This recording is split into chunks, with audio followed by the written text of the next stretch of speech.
All right, well, afternoon, everybody. And let me again welcome our international guests here to the United States.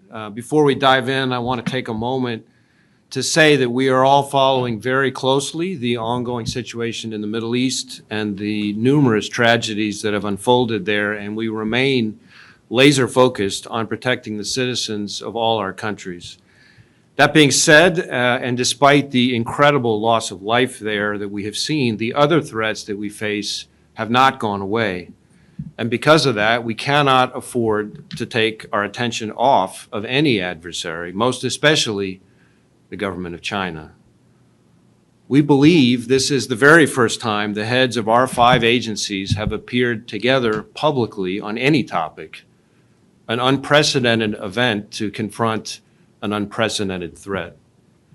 This summit is something those of us up here before you have been talking about for quite some time, and I'm glad that it came together here, finally, at Silicon Valley, at Stanford University, the heart of some of our, really the world's most advanced research and innovation. Over the last day or so, we've been hearing a lot from private sector leaders about just how serious the threats to their innovation and intellectual property are. We talked a lot about how we can work together to protect our businesses from having their globe-leading, hard-earned technology stolen from them, because that technology will, without a doubt, define the next generation. I'm talking about things like AI, autonomy and robotics, biotech, quantum computing, etc. When it comes to protecting our innovation and keeping a step ahead of those who might misuse it, all our agencies, as a Five Eyes partnership, are continuously evolving and are immeasurably stronger when we're all working together. For those of you who don't know, the Five Eyes partnership goes back to the years after World War II, at a time when our countries recognized the need to work together across borders and establish a united front that could guard against threats posed by hostile nation states who would seek to flout the rule of law and basic human rights. And unfortunately, today we are dealing with just such a state. There is a single common thread in just about every conversation about protecting innovation, really across the world's advanced economies, and that is the Chinese government. Not the Chinese people, mind you, and certainly not Chinese Americans, but the Chinese Communist Party is the #1 threat to innovation, period. China has made economic espionage, stealing others' work and ideas, a central component of its national strategy. And that espionage is at the expense of innovators in all 5 of our countries, and it's certainly true right here in Silicon Valley. The contrast with our own rule of law nations could not be greater, and that's why you see us all here standing together for the very first time in a public setting, not only to demonstrate our focus and resolve, but to highlight our joint worldwide work aggressively countering the threat posed by Beijing. That threat has only gotten more dangerous and more insidious in recent years. Now, China has long targeted businesses with a web of techniques all at once: cyber intrusions, human intelligence operations, seemingly innocuous corporate investments and transactions. Every strand of that web has become more brazen and more dangerous. Their hacking program is now bigger than that of every other major nation combined. And it's aiming for targets like popular corporate email software and companies that in turn serve a whole bunch of clients, so that it can steal not just from single businesses, but from hundreds or thousands at once. At the same time, we've seen aggressive uses of human intelligence, now powered by professional social media, while China also hides information about its own companies and harasses and arrests foreign professionals to make it harder and harder for our businesses to detect and avoid harmful investments, joint ventures, and other transactions intended to facilitate the theft of their IP and data. And now, we see Beijing closing the malicious circle by bringing innovation and data they've stolen to bear to steal even more. Beijing has long targeted AI, a field where the US and San Francisco and Silicon Valley in particular lead the world. And now they're working to use AI to improve their already massive hacking operations using our own technology against us. It is outrageous. Beijing's economic espionage campaign hurts our nations and our people, individual engineers, entrepreneurs, families whose hard work and livelihoods are stolen. If China wants to be a great nation, it's time to start acting like one, abiding by its commitments not to steal innovation, following other basic norms like not exporting repression, working with other nations against dangers that all nations face, like cybercrime, fentanyl trafficking, and money laundering, instead of siding with criminals against rule of law nations everywhere. Because until it does, everywhere it flouts the rule of law and tries to undermine our economic security, it's going to find us there together, disrupting their hostile designs, defending our security together, not just as governments, but as 5 joined societies with public servants, private citizens, and businesses all united against the threat. Thank you. Now, Mike?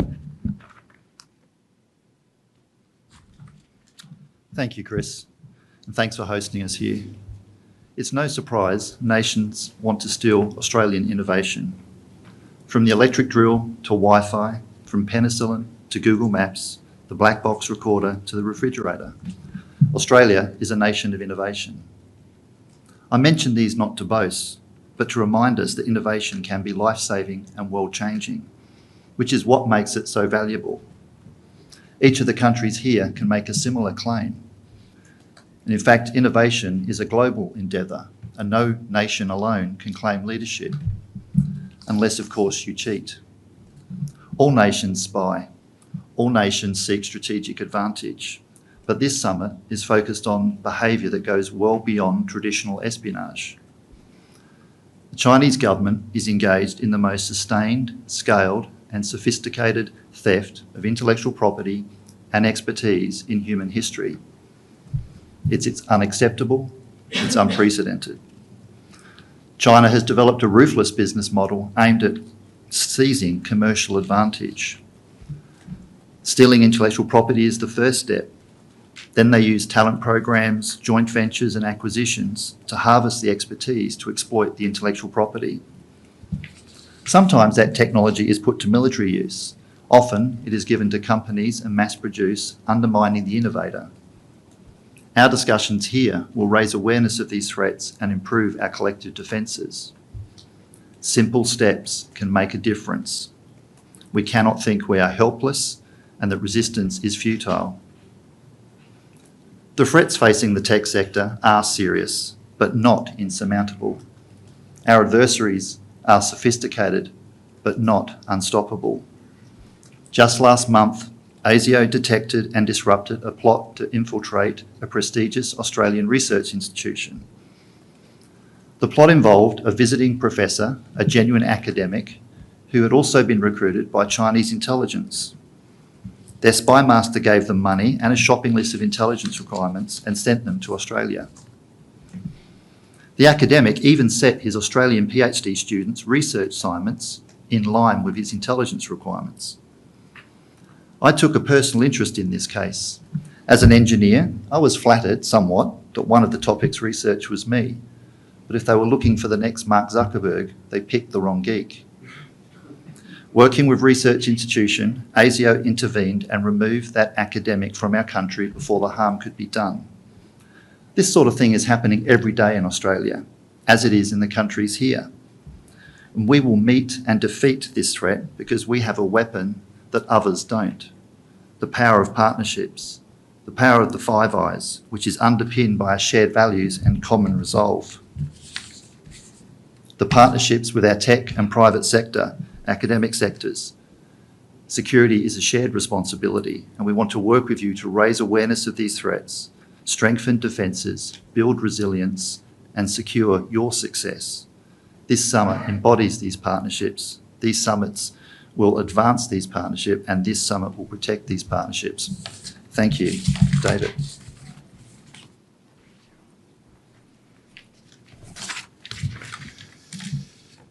Bonjour tout le monde, je suis heureux d'être ici parmi vous aujourd'hui et je voudrais remercier la Hoover Institution et la FBI pour l'invitation. Today we are coming together in the spirit of collaboration. We are bridging continents and areas of expertise to demonstrate the need for Five Eyes collaboration and collective purpose in securing innovation. This is of critical importance in today's interconnected world. Emerging tech can offer revolutionary advancements that will have a transformative effect on society. However, they can also have disruptive impacts on our national interest if weaponized or used for espionage by our adversaries. We know that at a moment's notice, the loss of intellectual property and commercial advantage can evaporate years of hard work. This poses a threat to our collective economic and ultimately national security. The Government of Canada has invested deeply to raise awareness of the threats to Canada's innovation and of emerging tech, providing guidance on how to prosecute the secure proprietary innovation and technology. For example, in consultation with Canadian universities, research security guidelines have been issued to Canadian researchers. Organizations like my own help identify potential risk to research security. And we are also establishing a research security center to provide advice and guidance directly to research institutions. CSIS works with its partners across the research sector to ensure that they are aware of the threat environment and that they have the tools and information they need to protect their research and investments. While the Government of Canada has taken significant steps to protect our institutions and our intellectual property, we need to send a clear message to adversaries that we will counter malicious activity and have something that they do not: the power of partnerships. A coordinated and cooperative strategy to this new environment is necessary. An approach that operates in silos, dividing the private, academic, and public sectors, is bound to fail. More than ever, the fundamental dependency of our national security on our economic health is also very clear.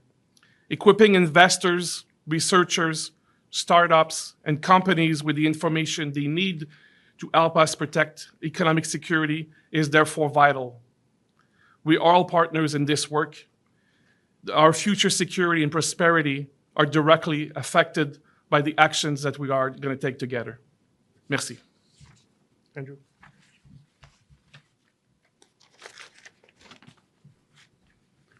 Kia ora, koutou katoa. I'm Andrew Hampton. I'm the Director-General of the New Zealand Security Intelligence Service. New Zealand is a trading nation with a very open economy. We're also a country of innovators. The tech sector is our second biggest export earner and is growing 9 times faster than the rest of our economy.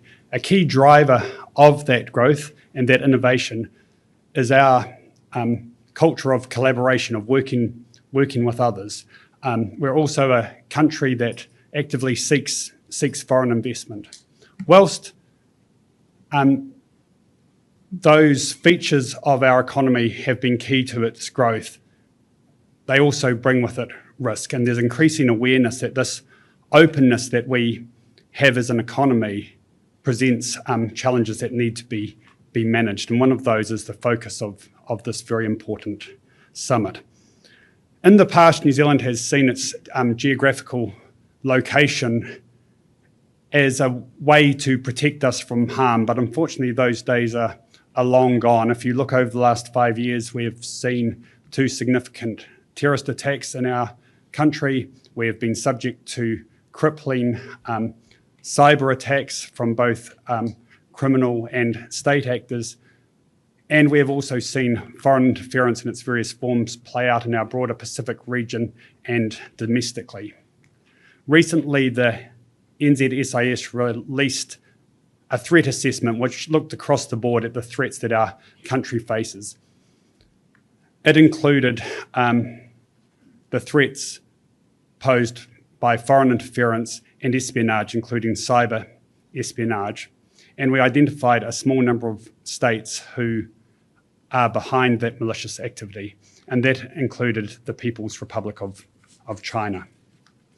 Historically, espionage has tended to target government networks and classified information, but increasingly we're seeing espionage being targeted across the economy, in particular into the corporate sector, into the academic and research sectors, and into the innovation sector. Key to responding to those threats is collaboration and partnership. We have a strong partnership across the Five Eyes. Whilst each of our countries have our own national policies, our own priorities, we are bound by strong values, common interests, but increasingly a similar assessment of the threats that are posed to those same values and shared interests. Collaboration with the private sector is also key to responding to those threats. Our agencies can share information about the nature of the threats that we are seeing. We can also share best practice. But where the real benefit is in working in partnership with the private sector, with innovators, to understand what they are seeing, getting their ideas on how to respond to the various threats that we face.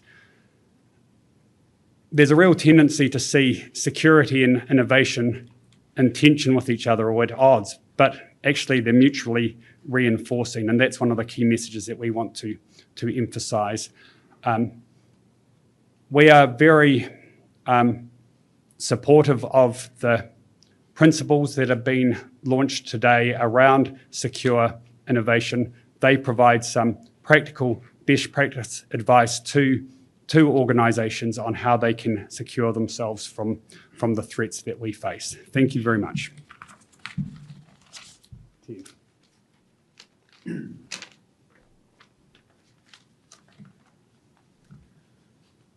I'll speak first on the Middle East and then on our summit.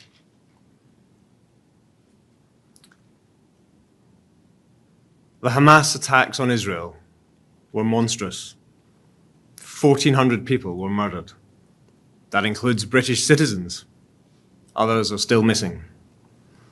I offer my deepest condolences to all those in Israel who have seen their lives changed forever as a result of these outrageous acts. My thoughts are with all the innocent people suffering in Israel and in Gaza. Today, my fellow Five Eyes agency heads and I are addressing one important issue in public. As you'd expect, we'll also use our time together to discuss a range of other issues in private, including what the Hamas attacks mean both in the region and in our homelands. I've spent the bulk of my career countering terrorism. It never loses its power to sicken me. As I've said to some of you already, MI5 will continue to work without fear or favour to protect the UK's national security wherever we see threats. And on our summit, we are at a historic moment where emerging technologies, AI, quantum computing, synthetic biology, are leaping forward in ways that have the potential to change our world at a fundamental level. Of course, there's lots of hype around these technologies, but nations which lead the way on them will command immense power.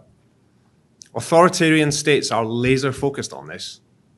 We know that because they've said so publicly, and we know it because our teams every week observe massive amounts of covert activity by the Chinese Communist Party in particular, not aimed just at government or military secrets, but aimed at startups, aimed at academic research, aimed, in short, at people who understandably may not think that national security is about them. But if you're anywhere close to the cutting edge of tech, you might not be interested in geopolitics, but geopolitics is interested in you. And so we're coming together at this summit to reach a much wider audience than we've had to in the past. Not just to describe a problem, but to offer practical help. That's why at our summit today, we've launched 5 principles which provide expert but pragmatic advice to help companies of all sizes, including, crucially, our newest and most innovative companies, to make conscious choices, to manage risks they may not realize they face, while still engaging with the world, to manage those risks for the sake of their companies and for the sake of us all. Thank you.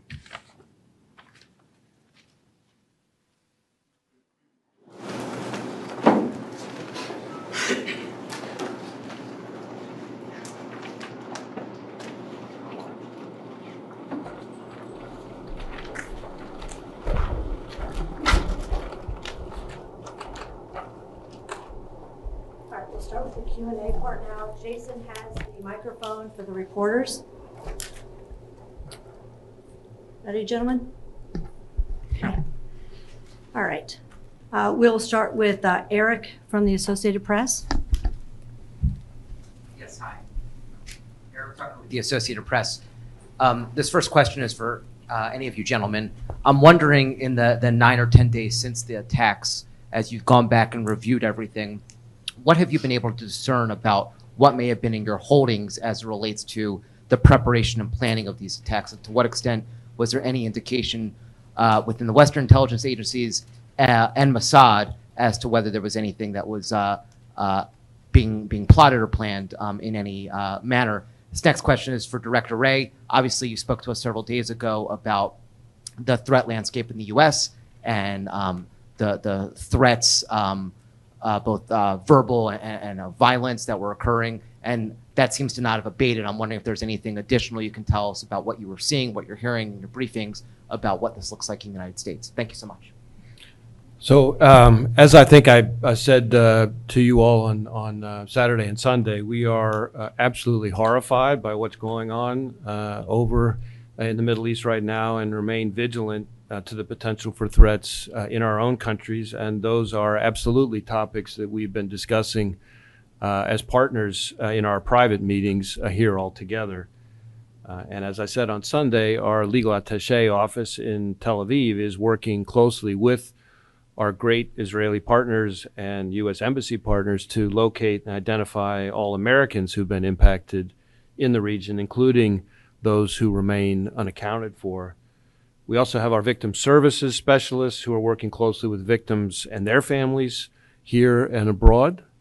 And here at home, we are working closely with our partners in state and local law enforcement, primarily through our joint terrorism task forces, to ensure that together we stay laser focused on mitigating those threats that we have identified and to continue sharing intelligence to keep our communities safe.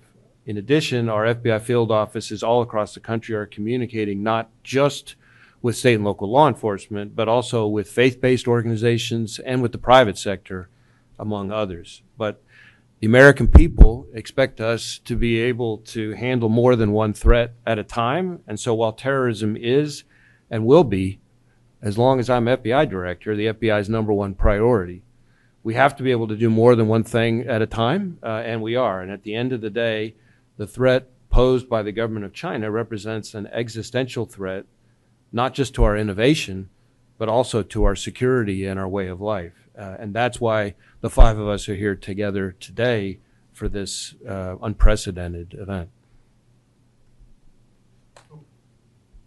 Thank you. I just would like to echo comments made by my colleagues regarding the horrible attack, terrorist attack by Hamas.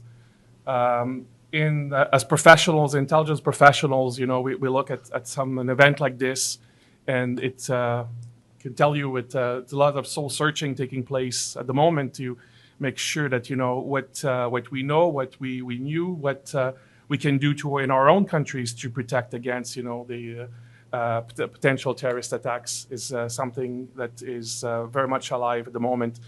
We are Canadian Intelligence Agency, like my own and the others. We are working daily with Israeli intelligence in Tel Aviv and here in Canada to share as much as we can and to be able to prevent potential further attacks, but also to help recover Canadian who have been kidnapped by Hamas.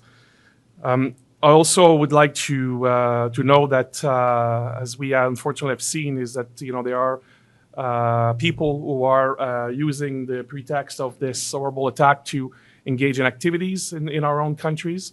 And so CSIS as an intelligence service, working very closely with our domestic partners in Canada as well to make sure that we protect all Canadians from potential retribution from these attacks. People would want to take matters in their own hands, and it's unfortunately the kind of dynamic that we see. Okay. Next question will be from Robert with the Globe Mail. Sir. I have a question first for the FBI director, but I encourage everybody else that they want to talk about, respond to this.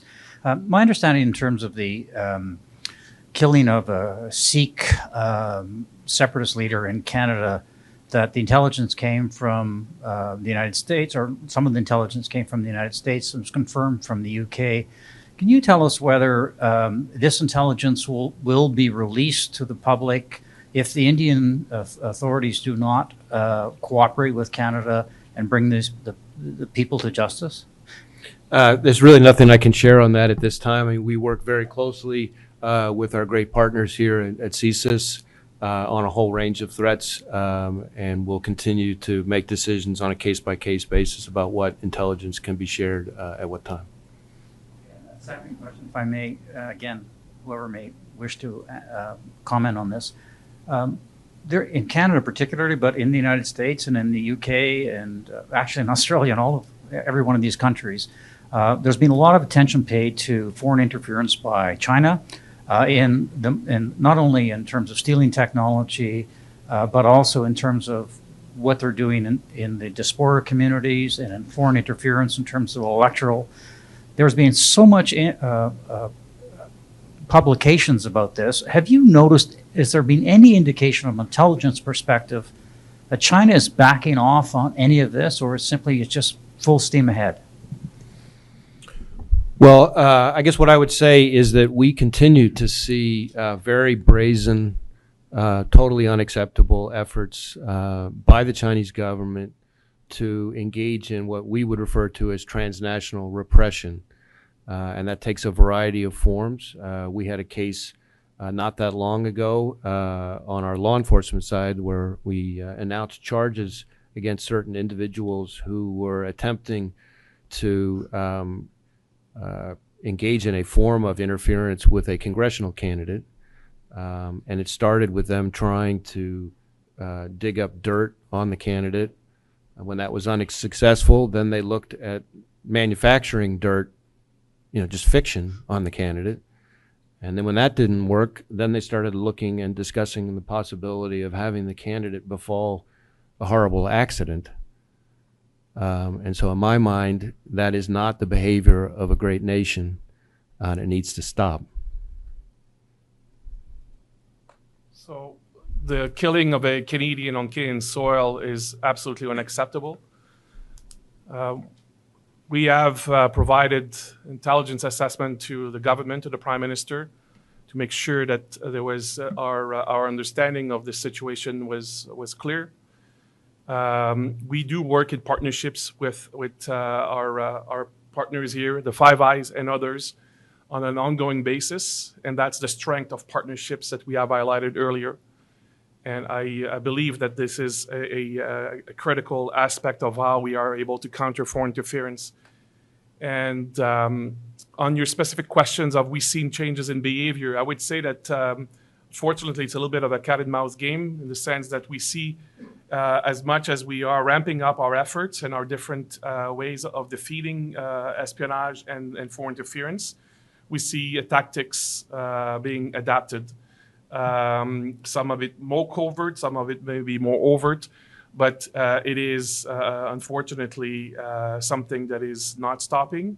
And then our role is, again, by standing here together, is that we're able to stand taller against that threat. All right, next question. Andy from ABC, or I'm sorry, Jade from ABC Australia. Director-General Burgess, the Australian government is still trying to stabilise its relationship with China after a very tense period. Was the government briefed ahead of time on the comments that you would be making at this summit? And is there any concern that these comments could hamper those efforts to improve those ties? Thank you. Being here was actually known. Obviously, my exact remarks are not known. As a head of security service, I have some latitude in saying what I need to say as part of my job as Australia's Security Service and the Director-General of Security. I will, if I can, challenge your premise of your question a little bit, or your concern that you might have, maybe put it a better way. Dialogue between Australia and China is incredibly important. Our Prime Minister has said we will cooperate where we can and disagree where we must. This is one example where we're calling out something where we must disagree, but it doesn't stop the ongoing engagement. China's success has been of great benefit to Australia, and we want to continue a productive relationship at all levels, across all elements of society.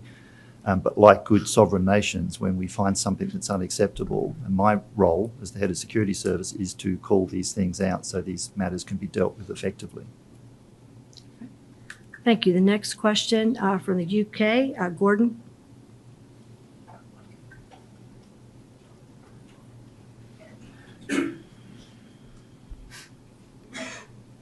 Thanks. Gordon Carrera from the BBC.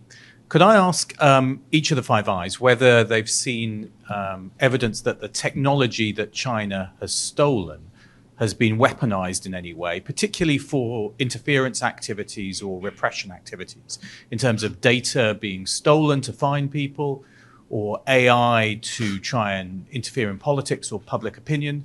And also perhaps a second question, is there a risk that as Western countries go for growth and need growth, that politicians and others may be less willing to listen to the message about China as they seek economic investment? Well, I'll start on the first part of your question. Certainly, we have seen large-scale theft of data, not just innovation, which has been the focus of this summit, but also large swaths of Americans' personal data. The Chinese government has stolen more of Americans' personal and corporate data than every other nation, big or small, combined. And then when you put that data together with AI, much of it itself stolen, it creates the potential for the hacking operation that I described earlier, the malign foreign influence efforts that we've talked about a little bit here already, all to be significantly powered by the combination of the stolen data with the stolen technology as an amplifier. And that's what we're most concerned about, and that's what we're starting to see signs of more and more that we want to try to address. On the second question, New Zealand has a very open economy. As I've said, we have benefited significantly from a strong trading relationship with the People's Republic of China, and we expect that to continue. What I have observed, though, in my 7 years in the New Zealand intelligence community is both political decision makers but also business people are increasingly aware that there are some challenges with that relationship and that you need to be clear-eyed about it, and that countries do need to call things out which are inconsistent with their values, but you can still work to cooperate in areas where those values align. As you will know, Gordon, the UK Parliament passed legislation on National Security and Investment Act, which came into force at the beginning of last year, broadly analogous to the CSIS legislation, which has existed for a long time in the United States.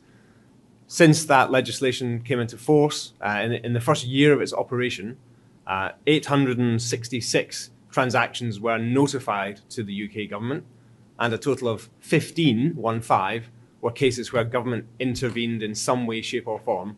So I think what those numbers tell you, a bit like some of my colleagues have already said, is that the UK is absolutely open for business seeking to engage constructively, to allow innovation to happen, to allow trade to happen. But in the minority of cases where national security is at stake or some vital piece of long-term advantage is at stake, then the government is prepared to act, and that's what those numbers say to me. Okay. Next question, back to the U.S. media. Julian Barnes from the New York Times.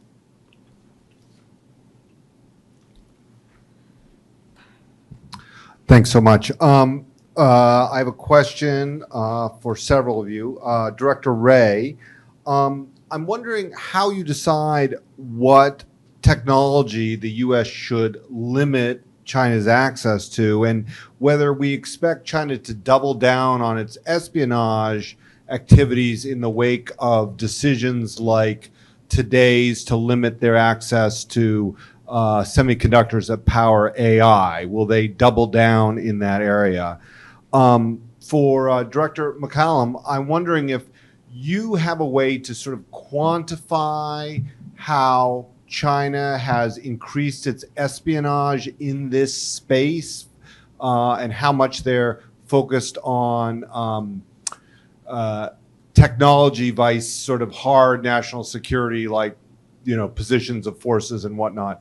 And then finally, for Mr. Burgess, did Australia really invent refrigeration? But seriously, I'm wondering what you gave a very powerful example of intelligence collection at a university, and I wonder if, from your perspective, the universities which have a tradition of openness are more vulnerable than startup companies which want to, you know, make money off their innovations and protect it from competitors. So I'm wondering if that is a more difficult protection problem overall.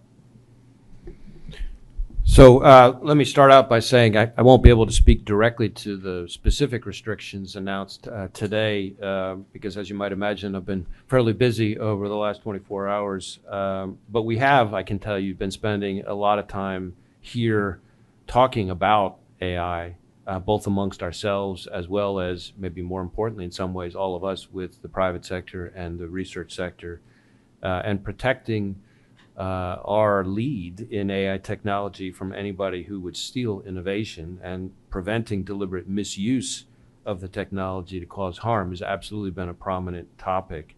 And what the FBI sees, and I think this has been echoed in the conversations we've had here with our academic, international, and private sector partners, is that the key thread through both of those concerns is the Chinese government, specifically, among other things, that they're working to use AI to improve their already massive hacking operations, in effect using our own technology against us, and that is outrageous. Now, you raised the point about how you pick technologies to impose different kinds of restrictions on, and I guess what I would say to you there is there's an interagency process that goes into all of that.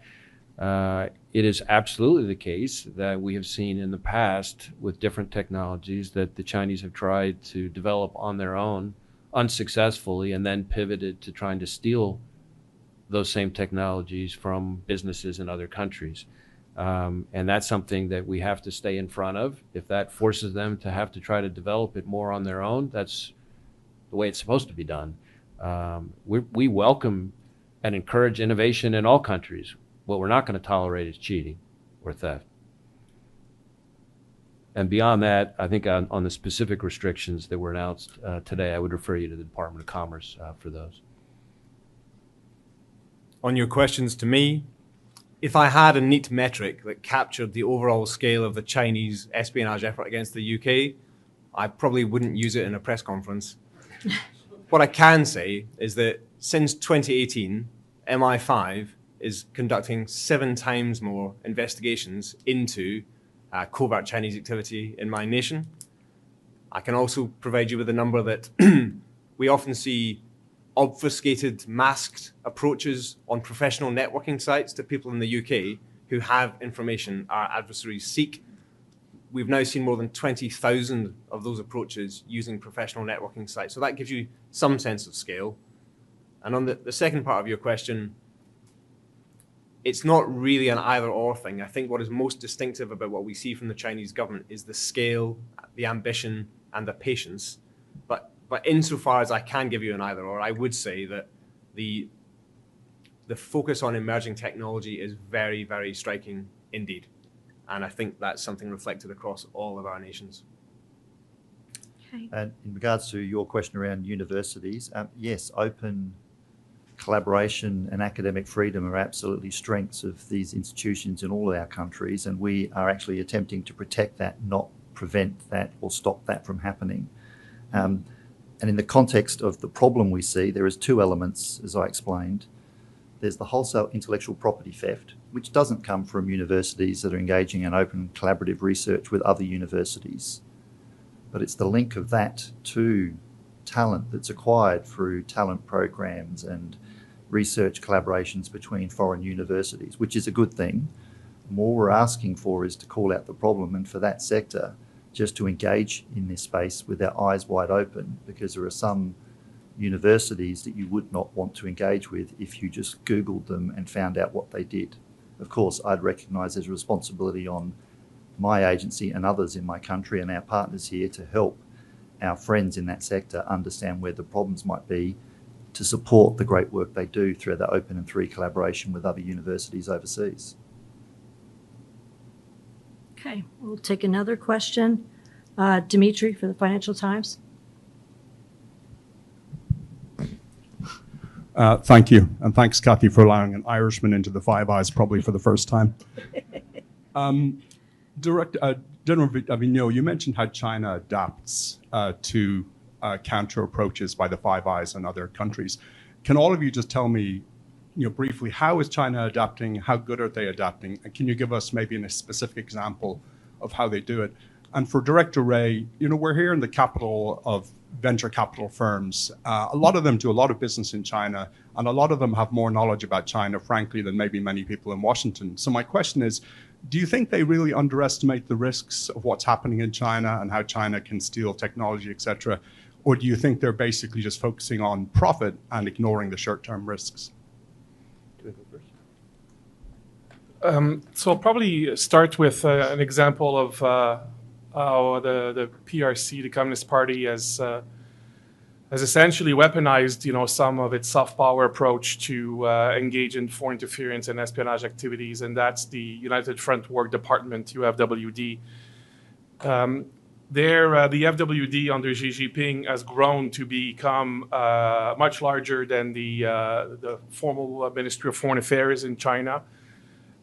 We are seeing, absolutely appropriate cultural association, in all of our countries, unfortunately being, somewhat infiltrated by people who are reporting back and are taking their directions from Beijing. And so what we have seen is that depending on the environment and the intensity of the scrutiny that the people are under, they will just go a bit more covert and a bit more, my predecessors, 15 years ago, will have found people, providing, money to a candidate, to do something.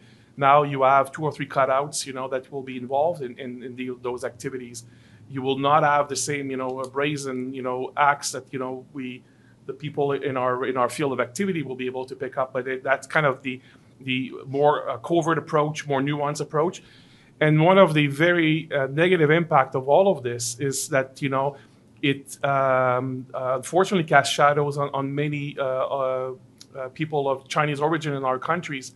And that is something that is absolutely essential, is that we do not want to, as Director Wray said earlier, we do not want to equate the activities of the Chinese Communist Party with the activities absolutely legitimate of people in our countries.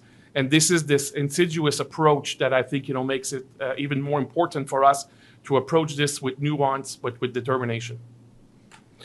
So a couple things. First, in terms of China's efforts to adapt to the Five Eyes, I think the thing that the Chinese government is attempting to do, they want to develop partnerships of their own, but what they don't understand, it would appear to me, is that this partnership is based on common values commitment to the rule of law, respect for human rights, mutual trust, collaboration, cooperation, and if I may say, genuine friendship. We talk to each other all the time. What's unprecedented is all of us appearing publicly at one time. I don't think that's ever happened. But we are talking all the time about all sorts of things, and we genuinely enjoy spending time with each other and helping each other, and that cascades all the way down through our various intelligence services. The Chinese government's efforts at partnership are transactional, and that quickly leads to awareness of the inability for them to be trusted. Now, in terms of what they are attempting to do, what have we seen them do in terms of adapting beyond that? In particular, now that the business community in multiple countries has become more sophisticated about the threats posed by the Chinese Communist Party, the Chinese government is now engaged in a fair amount of efforts to further obfuscate the Chinese government's control of various companies. So it's harder for businesses to do due diligence, vetting, et cetera, to make responsible business decisions. And that in turn, I think, ties into the last part of your question, which is, for example, the VC community and their conducting a business there. I don't think it's a pursuit of profit motive at the expense of being responsible. I think what's happening, which is part of why we're here not just engaging publicly, but privately with businesses, is that it's become much harder for those businesses to figure out who they're doing business with and what those transactions may be hijacked by the Chinese government to do. And that's where partnership between intelligence services and the business community becomes important, because we can share information with them that we know that allows them to be able to be smarter about the decisions they make. And I have found over my years as director that the response from the business community has changed dramatically. It's been true in the conversations we've had here at this summit, but it's also true all year long in the meetings that I have. It's gone from convince us that there's a threat to tell us how we can work better with you to mitigate that threat. All right, folks, we have time for one more question. We'll go back to the Australians. Farrar with the Sydney Morning Herald.